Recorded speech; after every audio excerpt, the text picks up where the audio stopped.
दोस्तों फाइनली ड्यूसल के अंदर एमए कोर्सेज के एडमिशन फॉर्म फिल होना स्टार्ट हो चुके हैं 2026 सेशन के।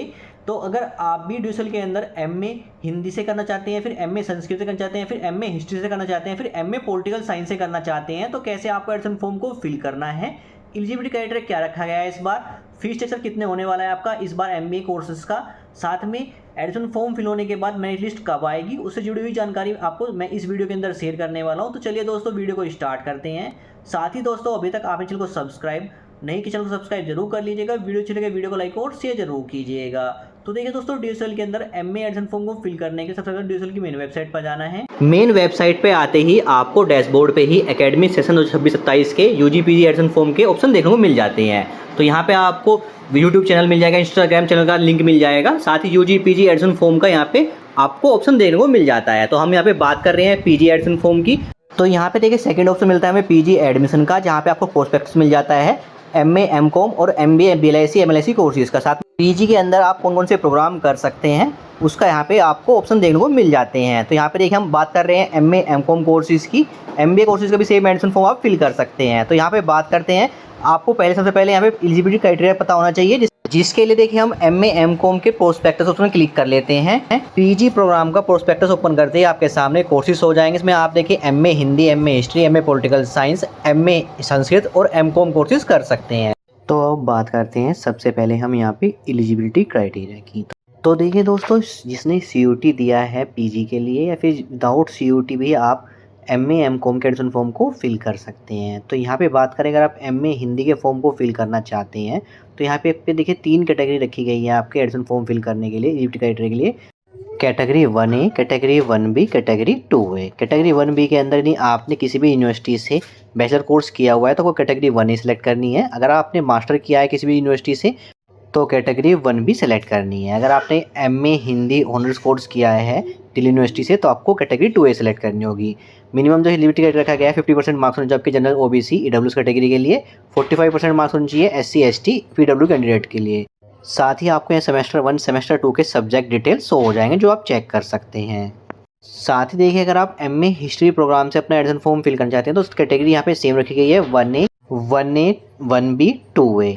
1A 1B में आपका मास्टर और बैचलर आ जाएगा। 2A कैटेगरी में आपका बीए ऑनर्स हिस्ट्री कोर्स से आप दिल्ली से पास आउट हुए हैं तो आप 2A कैटेगरी सेलेक्ट करेंगे। एलिजिबिलिटी क्राइटेरिया सेम रखा गया है आपका। सेम यहाँ पे आपको सेमेस्टर 1 सेमेस्टर 2 के सब्जेक्ट डिटेल आपको देखने को मिल जाएगी। साथ ही देखिए, अगर आप एमए पॉलिटिकल साइंस से अपना एडमिशन फॉर्म फिल करना चाहते हैं तो यहाँ पे कैटेगरी सेम रखी गई है 1A category 1B 2A category. 2A category के अंदर आपका जाएगा MA honours political science Delhi university से आपने किया हुआ है। साथ ही एलिजिबिलिटी क्राइटेरिया में कंडीशन यहाँ भी सेम रखी गई है। साथ ही आपको सेमेस्टर 1 सेमेस्टर 2 के सब्जेक्ट डिटेल आपको देखने को मिल जाएगी, वो आप चेक कर सकते हैं प्रोग्राम स्ट्रक्चर को। साथ ही अगर आप एमए संस्कृत से अपना एडमिशन फॉर्म फिल करना चाहते हैं तो यहाँ पे बात करते हैं एलिजिबिलिटी क्राइटेरिया की। इसमें आपको 4 कंडीशन देखने को मिलती है, 4 कैटेगरी 1A 1B 1C और 2A। 2 में आ जाएगा आपका एमए ऑनर्स संस्कृत से आपने दिल्ली यूनिवर्सिटी से किया हुआ है तो आप 2A कैटेगरी में फॉर्म फिल करेंगे। एलिजिबिलिटी कंडीशन सेम रखी गई है। साथ सेमेस्टर 1 सेमेस्टर 2 के आपके प्रोग्राम स्ट्रक्चर सब्जेक्ट शो कर जाएंगे, वो आप चेक कर सकते करते हैं। यहाँ पे फीस स्ट्रक्चर के बारे में, अगर आप MA political science, MA history, MA Sanskrit कर जाते हैं तो यहाँ पे general category SC ST OBC और ईडब्ल्यू कैंडिडेट जो फीस रहने वाली है इस बार है आपकी 12,820 रुपये आपकी फ़ीस होने वाली, जो कि आपकी 1 ईयर की फ़ीस है। इसमें आपकी एग्जाम फीस 1620 रुपये भी ऐड होती है। तो आपको 1 ईयर का जब एडमिशन फॉर्म फिल करेंगे तो उसमें आपको कोई एक्स्ट्रा एग्जाम फॉर्म फिल करने की जरूरत नहीं है 1 ईयर तक, यानी सेमेस्टर 1 सेमेस्टर 2 के अंदर लिए आपको कोई एग्जाम फॉर्म फिल करने की जरूरत नहीं है। बाकी अदर कैटेगरी के लिए जो फीस स्ट्रक्चर है वो आप देख सकते हैं, जिसमें क्या फीस स्ट्रक्चर होने वाला है वो आप चेक कर सकते हैं। सेम बात करते हैं, अगर आप एमए हिंदी करना चाहते हैं फिर या एमकॉम करना चाहते हैं, जो फीस स्ट्रक्चर होने वाला है हमारा 13,120 रुपये इस बार आपको पे करने होंगे 1 ईयर की। इसमें आपकी 1920 रुपये आपकी एग्जाम फीस भी इंक्लूड होती है। बाकी अदर कैटेगरी जो फीस स्ट्रक्चर है वो आप चेक कर सकते हैं कि किस कैटेगरी की, स्पोर्ट्स कोटा कैटेगरी की या फिर जो अदर कैटेगरी कोटा के अंदर आते हैं उसकी फीस कितनी होने वाली है, पीडब्ल्यू कैंडिडेट की फीस कितनी होने वाली है वो आप चेक कर सकते हैं। साथ ही बात करते हैं मोड ऑफ एडमिशन के बारे में। तो देखिए दोस्तों, अभी आपको सिर्फ यहाँ पे रजिस्ट्रेशन फॉर्म फिल करना है। जब एडमिशन क्लोज हो जाएंगे उसके बाद मेरिट लिस्ट आएगी। मेरिट लिस्ट में आपका नेम आने के बाद आपको अपना एडमिशन फीस पे करके अपना एडमिशन कंफर्म कराना है। तो बात करते हैं मेरिट लिस्ट 3 कैटेगरी में आपकी इस बार आने वाली है। इसमें कैटेगरी 1 के अंदर जिसने CUET से अपना एडमिशन फॉर्म फिल करेंगे अपना, उसकी मेरिट लिस्ट सबसे पहले आपको देखने को मिलेगी। उसके बाद मेरिट लिस्ट देखने को मिलेगी आपकी कैटेगरी 2A से, यानी दिल्ली यूनिवर्सिटी से अगर आपने कोई कोर्सेज किया हुआ है उस बेस पर अपना फॉर्म फिल किया है तो 2A कैटेगरी की आपको अलग से मेरिट लिस्ट देखने को मिलेगी, और 1A 1B 1C कैटेगरी की मेरिट लिस्ट आपको अलग से देखने को मिलेगी। तो मेरिट लिस्ट में नेम आने के बाद आपको अपना एडमिशन फीस पे करके अपना एडमिशन कन्फर्म करना है। तो अब बात करते हैं कैसे आपका एडमिशन फॉर्म को फिल करना है। तो हम यहाँ पे बैक आते हैं डैशबोर्ड पे, उसमें मिलता है apply online for PG courses, उसमें क्लिक करते हैं। क्लिक करते ही हम PG के डैशबोर्ड पे आ जाएंगे जहाँ से आपको एडमिशन फॉर्म को फिल करना है। तो यहाँ पे देखिए आपको PG एडमिशन फॉर्म का तो कोर्सेज कर सकते हैं, उसकी डिटेल मिल जाएगी। साथ में एडमिशन फॉर्म फिल करने के लिए लिंक मिल जाता है और लॉगिन करने के लिए यहाँ पे लिंक देखने को मिल जाता है। तो यहाँ पे सबसे पहले आपको करना है click here for PG registration, उसमें क्लिक करना है। जहाँ पे रजिस्ट्रेशन का ऑप्शन देखने को मिलता है उसमें क्लिक करना है। क्लिक करते रजिस्ट्रेशन पेज पर जाएंगे। यहाँ पे सबसे पहले आपको प्रोग्राम का नेम सेलेक्ट करना है, जो भी आपको प्रोग्राम का एडमिशन फॉर्म फिल करना है, MA के अंदर या MCOM के अंदर या फिर MBA के अंदर, वो ऑप्शन सेलेक्ट कर लीजिएगा यहाँ पे। तो हम अपने यहाँ पे प्रोग्राम का नेम सेलेक्ट कर लेते हैं। आपके सामने यहाँ पे देखिए एलिजिबिलिटी क्राइटेरिया आप मेंशन रहेगा, सो पेज को आपको क्लोज कर लेना है। इसके बाद आपको अपनी कैटेगरी सेलेक्ट कर लेनी, किस कैटेगरी से आप फॉर्म फिल करना चाहते हैं वो सेलेक्ट कर लीजिएगा। इसके बाद एप्लीकेंट का फुल नेम जो 10th में है वो मेंशन कर दीजिएगा। इसके बाद आपको अपना ईमेल एड्रेस मेंशन कर देना है, री एंटर कर देना है email address, mobile number fill कर देना है, री एंटर करना है मोबाइल नंबर। इसके बाद आपको अपने एक पासवर्ड क्रिएट कर लेना है, री एंटर करना है पासवर्ड, रेड कैप्चा फिल करना है और क्रिएट अकाउंट उसमें क्लिक करना है। क्लिक करते ही आपकी ईमेल पे और मोबाइल पे एक OTP सेंड किया जाएगा, जिसको आपको ईमेल का OTP ईमेल के उसमें फिल कर लेना है, मोबाइल का OTP मोबाइल के उसमें फिल करना है, रेड कैप्चा फिल करना है और फिर वेरीफाई का उसमें क्लिक करना है। क्लिक करते देखिए आपकी डिटेल वेरीफाई जाएगी और हम आ जाएंगे लॉगिन पेज पे, जहाँ पे लॉगिन के लिए आपको अपना ईमेल आईडी या फिर मोबाइल नंबर मेंशन करना है। इसके बाद आपको पासवर्ड मेंशन करना है, रेड कैप्चा फिल करना है, लॉगिन उसमें क्लिक कर लेना है। सबसे पहले देखिए आपको एलिजिबिलिटी क्राइटेरिया दिखाई देगा, जिसको आप चेक कर लीजिएगा। स्क्रॉल करने के बाद आपको यहाँ पे चेक ऑप्शन क्लिक करना है और फिर सबमिट ऑप्शन क्लिक करना है।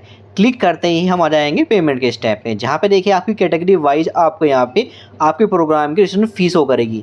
तो देखिए अगर आप SC ST स्टूडेंट है तो आपको फीस देखने को मिलेगी 150 रुपये। अगर आप जनरल कैटेगरी स्टूडेंट है, OBC हैं या फिर EWS स्टूडेंट है तो आपको फीस देखने को मिलेगी 300 रुपये, जिसको आपको ऑनलाइन पे करना है। तो इसके लिए आपको पेमेंट के गेटवे का ऑप्शन सेलेक्ट करना है, पे का ऑप्शन क्लिक करके आप आ जाएंगे पेमेंट स्टेप पे। Debit card, credit card, net banking और UPI के थ्रू आप पेमेंट कर सकते हैं। पेमेंट कंप्लीट होते ही आप रिडायरेक्ट कर जाएंगे पेमेंट स्लिप पे, जहाँ पे देखिए आपको पेमेंट सक्सेसफुली शो करेगा और आपका पेमेंट रिसिप्ट आपके सामने जनरेट हो जाता है, जिसको आप प्रिंट ऑप्शन क्लिक करके प्रिंट आउट निकाल सकते हैं या फिर go to verification page option click करके आप आ जाएंगे मेन डैशबोर्ड पे, जहाँ पे आपको 8 स्टेप में अपने एप्लीकेशन फॉर्म को फिल करना होता है। तो सबसे पहले स्टेप रहता है आपका पर्सनल डिटेल में। इसमें देखिए आपको स्टूडेंट का नेम जो आपने रजिस्ट्रेशन टाइम पे फिल किया था वो फिल रहेगा, उसका हिंदी में नेम फिल रहेगा।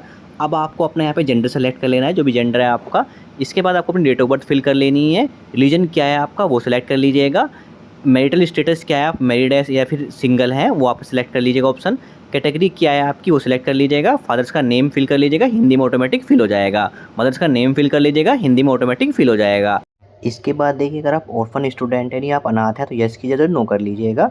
इसके बाद अगर आपके जो पेरेंट्स है सिंगल पेरेंट्स है तो यहाँ पे आप यस की जगह नो कर लीजिएगा। अगर आप अपनी फैमिली में सिंगल गर्ल चाइल्ड है तो यस की जगह नो कर लीजिएगा। आपका ब्लड ग्रुप क्या है वो सिलेक्ट कर लीजिएगा।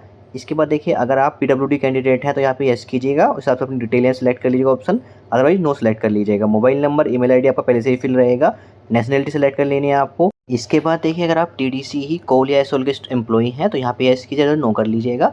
अगर आप एम्प्लॉई हैं दिल्ली यूनिवर्सिटी के तो यहाँ पे यस की जगह नो कर लीजिएगा। अगर आप SOL वोर्ड कोटा से आप यहाँ पे अपना एडमिशन चाहते हैं तो यहाँ पे आप यस की जगह नो कर लीजिएगा। इसके बाद देखिए आपको अपना कॉरस्पॉन्डेंस एड्रेस और परमानेंट एड्रेस फिल कर देना है।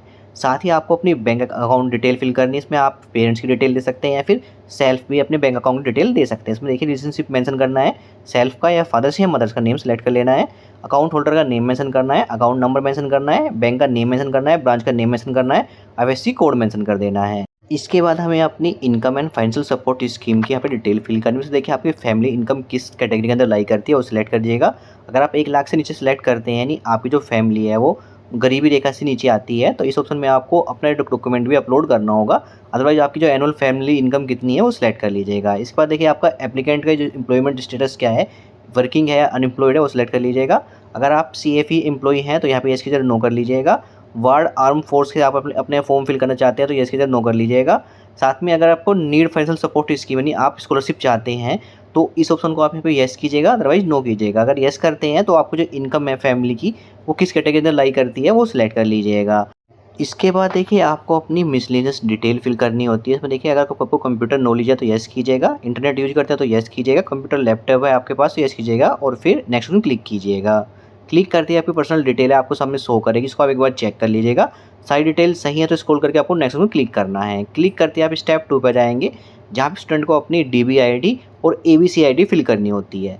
तो अगर आपके पास एबीसी आईडी आपने क्रिएट किया हुआ है अपना पहले और डीबीआईडी आपने क्रिएट किया हुआ है यूजी के अंदर, तो आप अपनी डिटेल फिल करके यहाँ पे नेक्स्ट स्टेप पे आ सकते हैं। अदरवाइज आपने अभी तक एबीसी आईडी अपना डीबीआईडी क्रिएट नहीं किया है तो उसके रिगार्डिंग मैंने ऑलरेडी वीडियो बना चुका हूँ, वो मेरे चैनल पर आपको मिल जाएगी। उस वीडियो को देखकर अपना एबीसी आईडी क्रिएट कर लीजिएगा और फिर डीबीआईडी क्रिएट कर लीजिएगा। एबीसी आईडी और डीबीआईडी क्रिएट करने के बाद आपको अपना एबीसी आईडी में अपना एबीसी आईडी नंबर मेंशन करना है, डीबीआईडी में डीबीआईडी मेंशन करना है, कंफर्म करना है डीबीआईडी। इसके बाद आप अपना डेट ऑफ बर्थ जो आपके आधार में है वो मेंशन कर लीजिएगा और फिर सबमिट में क्लिक कीजिएगा। क्लिक करते जो आपकी डिटेल आपके सामने शो हो जाएगी। तो देखिए पहले स्टेप में आपका एबीसी आईडी डीबीआईडी रहेगा।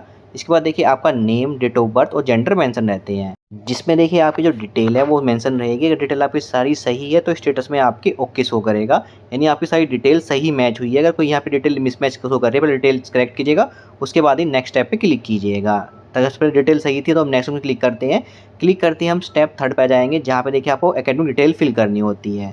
तो देखिए दोस्तों सबसे पहले बात करते हैं यहाँ पे यूजी आपने कोर्स जो किया हुआ है वो अपने 3 ईयर का कोर्स किया है, 4 ईयर का कोर्स किया है, वो ऑप्शन यहाँ पे सेलेक्ट कर लीजिएगा।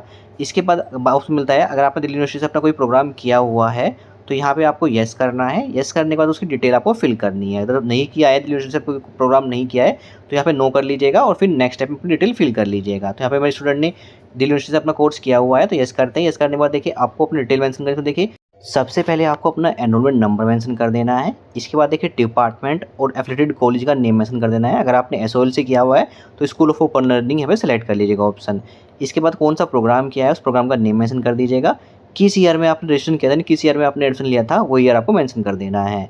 साथ ही ऑप्शन मिलता है जो आपने लास्ट जो आपका एग्जाम क्वालिफाई किया था उसकी डिटेल मेंशन करनी है। अपने जो कोई यूजी कोर्स रहेगा उसकी डिटेल आपको मेंशन करनी है। देखिए किस ईयर में आपने यूजी कोर्स पास किया है वो सिलेक्ट कर लीजिएगा। साथ ही जो आपने लास्ट एग्जाम पास किया है यानी कौन सा प्रोग्राम है कि आपने पास किया है वो प्रोग्राम का नेम मेंशन कर दीजिएगा, रोल नंबर मेंशन कर दीजिएगा, यूनिवर्सिटी का नेम मेंशन कर दीजिएगा आप पे। इसके बाद आपको अपनी 10th, 12th और ग्रेजुएशन डिटेल फिल करनी होती है। तो सबसे पहले आपको 10th की डिटेल फिल करनी होगी। इसमें देखिए 10th आपने किस ईयर में पास किया है वो ऑप्शन सेलेक्ट कर लीजिएगा। 10th का जो पासिंग स्कूल का नेम है वो मेंशन कर दीजिएगा। 10th का जो बोर्ड का नेम है वो मेंशन कर दीजिएगा। इसके बाद जो आपका डिवीजन क्या है फर्स्ट, सेकंड, थर्ड वो सिलेक्ट कर लीजिएगा। 10th की परसेंटेज मेंशन कर दीजिएगा। अगर 10th का परसेंटेज आपका सीजीपीए में आया है तो उसको कन्वर्ट कर लीजिएगा मार्क्स में। इसमें आपका जो सीजीपीए में 9.5 से मल्टीप्लाई कर लीजिएगा वो आपकी परसेंटेज रहेगी वो मेंशन कर दीजिएगा। इस बार 10th के जो सब्जेक्ट के नेम है 1 बाई 1 करके आपको सब्जेक्ट 1, 2, 3, 4, 5, 6 वो आपको मेंशन कर दीजिएगा यहाँ पे। इसके बाद आपको 12th की डिटेल फिल करनी है। 12th किस ईयर में पास किया है वो मेंशन कर दीजिएगा। 12th पासिंग का स्कूल का नेम है वो मेंशन कर दीजिएगा। 12th का बोर्ड का नेम है क्या है आपका वो मेंशन कर दीजिएगा। परसेंटेज क्या वो डिवीजन क्या है आपकी फर्स्ट, सेकंड, थर्ड वो मेंशन कर दीजिएगा। 12th की परसेंटेज मेंशन कर दीजिएगा। रिजल्ट सीजीपीए में आया है तो कन्वर्ट कर लीजिए परसेंटेज में, वो मेंशन कर लीजिएगा। साथ ही 12th के जो आपके सब्जेक्ट के नेम है वो आपको 1 बाई 1 करके सब्जेक्ट डिटेल में फिल कर लेना है। इसके बाद आपको अपने यूजी की डिटेल फिल करनी है। यूजी का आप जो रिजल्ट आपका पास है तो पास सेलेक्ट कीजिएगा। अभी आपका लास्ट सेमेस्टर रिजल्ट पेंडिंग है तो अपीयरिंग सेलेक्ट कर लीजिएगा। जैसे अभी मेरे केस में यहाँ पे अपीयरिंग है स्टूडेंट का तो मैं अपीयरिंग सेलेक्ट कर लेता हूँ। साथ ही किस ईयर में आपने यूजी कोर्स पास कर लिया था वो सिलेक्ट कर लीजिएगा। अभी पास कर रहे हैं तो 2026 सेलेक्ट कर लीजिएगा। इसके बाद आपका ग्रेजुएशन का जो यूनिवर्सिटी का नेम है वो मेंशन कर दीजिएगा। साथ ही होनर्स या major degree in graduation specialization, यानी आप जो डिग्री कर रहे हैं आपने यूजी कोर्स किया है वो किस स्पेशलाइजेशन सब्जेक्ट के अंदर किया है उस सब्जेक्ट का नेम मेंशन कर दीजिएगा। डिवीजन क्या है आपकी फर्स्ट, सेकंड, थर्ड वो मेंशन कर दीजिएगा। नेम ऑफ कॉलेज मेंशन कर दीजिएगा, इंस्टीट्यूट का नेम मेंशन कर दीजिएगा। अगर आपका एसओएल से पास किया तो स्कूल ऑफ लर्निंग में मेंशन कर दीजिएगा। साथ ही ग्रेजुएशन प्रोग्राम का नेम मेंशन कर दीजिएगा। अपने बीए, बीकॉम, बीएससी जो भी प्रोग्राम का किया हुआ है यूजी के अंदर उसका प्रोग्राम का नेम सेलेक्ट कर लीजिएगा। इसके बाद परसेंटेज मेंशन करनी होती है यूजी कोर्स की अपनी, यानी ग्रेजुएशन की परसेंटेज मेंशन करनी होती है। अगर आपने का यूजी कोर्स कंप्लीट हो चुका है तो आपकी परसेंटेज है वो मेंशन कर दीजिएगा। रिजल्ट सीजीपीए में आया था तो उसको कन्वर्ट कर लीजिएगा अपना मार्क्स में। उसके बाद आपको मेंशन करना है अपने परसेंटेज। अदरवाइज आपका रिजल्ट अभी अपेयरिंग है तो लास्ट जो सेमेस्टर है 5th सेमेस्टर क्या आपका जो या 7th सेमेस्टर जो भी आपका है उसका जो रिजल्ट है यानी उस तक जो परसेंटेज बन रही है वो आपको मेंशन कर देनी है। अगर रिजल्ट अब तक सीजीपीए में आ रहा था उसको कन्वर्ट कर लीजिएगा अपना मार्क्स में, उस हिसाब से आपको परसेंटेज यहाँ पे मेंशन कर लेनी है। इसके बाद अपना यूजी कोर्सेज का आपको सब्जेक्ट 1, सब्जेक्ट 2, सब्जेक्ट 3 से 4, 5 सब्जेक्ट देखने को मिलेंगे। तो आपके जो मेन सब्जेक्ट थे नेम थे वो आपको मेंशन कर देने हैं। सभी सब्जेक्ट के नेम मेंशन यहाँ पे करने जरूरी हैं। इसके बाद उसमें मिलता है सीयूटी का। अगर आपने पीजी कोर्सेज़ के लिए यहाँ पे सीयूटी दिया है, सीयूटी पीजी दिया हुआ है तो 26 के लिए, तो इस ऑप्शन को आप यहाँ पे येस कीजिएगा। इसके बाद आपको देखिए सेलेक्ट करना है सब्जेक्ट डिटेल, यानी कि सब्जेक्ट से आपने सीयूटी दिया है और उसी सब्जेक्ट में आप फॉर्म फिल कर रहे हैं, वो सब्जेक्ट का यहाँ पे ऑप्शन सेलेक्ट कर लेना है। इसके बाद आपके मार्क्स कितने ऑब्टेन हुए हैं 300 में से उस सब्जेक्ट के अंदर, वो आपको मेंशन कर देना है। तो देखिए दोस्तों, मैंने पहले ही बताया था एलिजिबिलिटी क्राइटेरिया के अंदर जो हमारे यहाँ पे मेरिट लिस्ट है वो 3 मेरिट लिस्ट देखने को मिलेगी। एक सीयूटी बेस पे आपको मिलेगी, एक दिल्ली यूनिवर्सिटी के अंदर आपने एडमिशन लिया हुआ था तो उस बेस पे मिलेगी, एक आपका अदर यूनिवर्सिटी के स्टूडेंट के बेस पे आपको देखने को मिलने वाली है। इसलिए यहाँ पे अगर सीयूटी दिया है तो उसकी डिटेल आप यहाँ पे ज़रूर फिल कीजिएगा, ताकि जो मेरिट लिस्ट आएगी सबसे पहले आपको सीयूटी बेस पे ही मेरिट लिस्ट आपको देखने को मिलेगी। इसके बाद उसमें मिलता है अगर आप पीजी कोर्स कर रहे हैं या फिर बीएलएससी एमएलएससी कोर्स कर रहे हैं तो इस ऑप्शन को एज कीजिए, नो कर लीजिएगा और फिर नेक्स्ट में क्लिक कीजिएगा। क्लिक करते ही नेक्स्ट स्टेप में आपके एकेडमिक डिटेल्स होकर इसको एक बार आप चेक कर लीजिएगा, सारी डिटेल सही है तो स्क्रॉल करके नेक्स्ट में क्लिक कीजिएगा। इसके बाद आप स्टेप 4 पर जाएंगे जहाँ पे आपको प्रोग्राम सिलेक्शन करना होता है, जो कि आपका ऑलरेडी पहले से सिलेक्ट रहेगा। जो कि आपका प्रोग्राम का एडमिशन फॉर्म फिल कर रहे हैं वो सिलेक्ट रहेगा, लैंग्वेज आपका हिंदी या इंग्लिश है वो आप सिलेक्ट कर लीजिएगा, ओरिजिन आपको पहले से सिलेक्ट रहेगा। अगर सिलेक्ट नहीं सिलेक्ट कर लीजिएगा और फिर नेक्स्ट कीजिएगा, प्रोग्राम डिटेल्स शो करेगी, नेक्स्ट कर लीजिएगा, आपकी कोर्स डिटेल्स शो करेगी। तो देखिए सब्जेक्ट सिलेक्शन आपका ऑलरेडी पहले से हो रखेगा। अगर कोई सब्जेक्ट आपके वहाँ पे ऑप्शनल शो कर रहे हो सिलेक्ट कर लीजिएगा, उसके बाद आपको सबमिट करना है। इसके बाद आपकी सब्जेक्ट सिलेक्शन डिटेल्स शो कर जाएगी, नेक्स्ट कीजिएगा। आप आ जाएंगे नेक्स्ट स्टेप पे जो कि रहेगा आपका डॉक्यूमेंट स्टेप पे। तो यहाँ पे डॉक्यूमेंट स्टेप के अंदर सबसे पहले आपको फोटो सिग्नेचर अपलोड करना है। इसका फॉर्मेट आपका जेपीईजी रखना है। फाइल साइज आएगा 10 KB से 200 KB के बीच में। इसके बाद स्टूडेंट को फादर्स का नेम, मदर्स का नेम और अपना नेम एक पेज पे हिंदी में लिख के यहाँ पे वो डॉक्यूमेंट अपलोड करना है। इसका फॉर्मेट आपका जेपीईजी पीडीएफ रहेगा। फाइल का साइज रहेगा 10 KB से 400 KB के बीच में। इसके बाद स्टूडेंट को अपना 10th की मार्कशीट, 12th की मार्कशीट अपलोड कर लेनी है, साथ ही ग्रेजुएशन की मार्कशीट अपलोड कर लेनी है। अगर आपका कोई लास्ट ईयर बाकी है तो 5 सेमेस्टर की जो आपकी मार्कशीट है, 7 सेमेस्टर की मार्कशीट है वो आपको अपलोड कर लेनी है पीडीएफ फॉर्मेट में।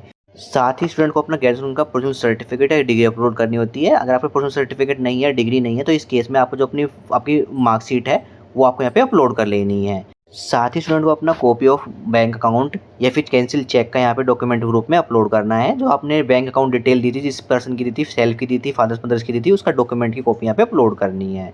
फॉर्मेट आपका जेपीजी पीडीएफ रहेगा। फाइल आपका 10 KB से लेकर 400 KB में फाइल रखना है। साथ ही स्टूडेंट को अपना एड्रेस प्रूफ का डॉक्यूमेंट अपलोड करना है। इसमें आप Aadhaar card, passport, voter ID card, जिस भी आईडी प्रूफ के अंदर आपका एड्रेस सही मेंशन है वो एड्रेस प्रूफ में आप यहाँ पे अपलोड कर लीजिएगा। साथ में स्टूडेंट को कैंडिडेट का आईडी प्रूफ में अपलोड करना है। इसमें आप Aadhaar card, passport, voter ID card, PAN card, यानी जिसमें आपका नेम सही मेंशन होगा वो आईडी प्रूफ का डॉक्यूमेंट यहाँ पे अपलोड करना है। तो इन दोनों डॉक्यूमेंट में आप अपना आधार कार्ड अपलोड कर लीजिएगा। अदर डॉक्यूमेंट कोई आपके पास है तो मेंशन कर दीजिएगा। कास्ट कैटेगरी सर्टिफिकेट है तो वो भी उसका ऑप्शन आपको देखने को मिल जाता है। अगर आपने कैटेगरी आपकी ओबीसी, SC, ST रहेगी तो कैटेगरी सर्टिफिकेट पे अपलोड करना होगा। तो अपने डॉक्यूमेंट यहाँ पे अपलोड कर लीजिएगा वन बाय वन करके। डॉक्यूमेंट सारे यहाँ देखिए हमने अपलोड कर दिए हैं। डॉक्यूमेंट अपलोड होने के बाद नेक्स्ट क्वेश्चन क्लिक करना है। क्लिक करते ही हमारी एप्लीकेशन फॉर्म का प्रीव्यू हमारे सामने शो होगा। इसमें देखिए आपकी सारी डिटेल शो करेगी, तो सारी डिटेल वन बाय वन करके चेक कर लेना है। सारी डिटेल सही है तो स्क्रॉल करके आपको सेल्फ डिस्क्रिप्शन के सामने चेक बॉक्स में क्लिक करना है, एग्री के सामने, और फिर सबमिट ऑप्शन क्लिक करना है। क्लिक करते ही इसके बाद देखिए आप कोई चेंजेस नहीं कर पाएंगे तो यहाँ पे वो ओके का ऑप्शन क्लिक करते हैं। क्लिक करते देखिए हम लास्ट स्टेप पे जाते हैं जहाँ पे आपको अपने आपके प्रोग्राम की फ़ीस शो करेगी। तो यहाँ पे जो हमने एडमिशन फॉर्म फिल किया है वो MA हिंदी का फॉर्म फिल किया है, तो आपको मैंने फ़ीस ऑलरेडी बता चुका हूँ। MA MCOM की फ़ीस कितनी है वो आप चेक कर सकते हैं। तो यहाँ पे देखिए जो हमारे प्रोग्राम की फ़ीस शो कर रही है वो शो कर रही है 13,120 रुपये। आपको अपने प्रोग्राम की फ़ीस यहाँ पे शो करेगी। अब यहाँ पे आपको पेमेंट करने का ऑप्शन देखने को नहीं मिलेगा। अब यहाँ पे जो आपकी डिटेल है वेरीफाई करने के लिए आपको सेंड कर दी जाती है इंस्टीट्यूट की तरफ को। तो इंस्टीट्यूट आपकी डिटेल आपको वेरीफाई करेगा, उसके बाद ही आपको पेमेंट का स्टेप शो करेगा। लेकिन यहाँ पे डिटेल आपकी वेरीफाई होने के बाद आपको पेमेंट का ऑप्शन शो नहीं करेगा। मेरिट लिस्ट लगाई जाएगी, मेरिट लिस्ट में आपका नेम आने के बाद ही आपको पेमेंट स्टेप को पेमेंट करने का आपको ऑप्शन देखने को मिल जाएगा। उसके बाद ही आप पेमेंट करके अपना एडमिशन कंफर्म करेंगे। तो अभी आपको वेट करना है। यहाँ पे आपका एडमिशन प्रोसेस का स्टेप 1 कंप्लीट हो जाता है, जिसमें आपको अपनी एडमिशन फॉर्म की डिटेल फिल करनी है और अपना फीस के स्टेप पे आ जाना है। अब आपकी डिटेल वेरीफाई होगी। डिटेल वेरीफाई होने के बाद मेरिट लिस्ट आएगी। मेरिट लिस्ट 3 कैटेगरी में आएगी। सबसे पहले आपको CUT की मेरिट लिस्ट देखने को मिलेगी। उसके बाद आपको दिल्ली यूनिवर्सिटी की मेरिट लिस्ट देखने को मिलेगी। इसके बाद आपका जो अदर यूनिवर्सिटी के स्टूडेंट है उनकी मेरिट लिस्ट आपको देखने को मिलेगी। मेरिट लिस्ट में नेम आने के बाद आपको अपना एडमिशन प्रोसेस कंप्लीट करना है। इसमें आपको फीस पे करनी है और फीस पे करने के बाद फाइनल प्रिंट आपको निकलेगा, उसको प्रिंट आउट निकाल के अपने पास सेव रख लीजिएगा और आपका एडमिशन कंफर्म हो जाएगा। Thank you.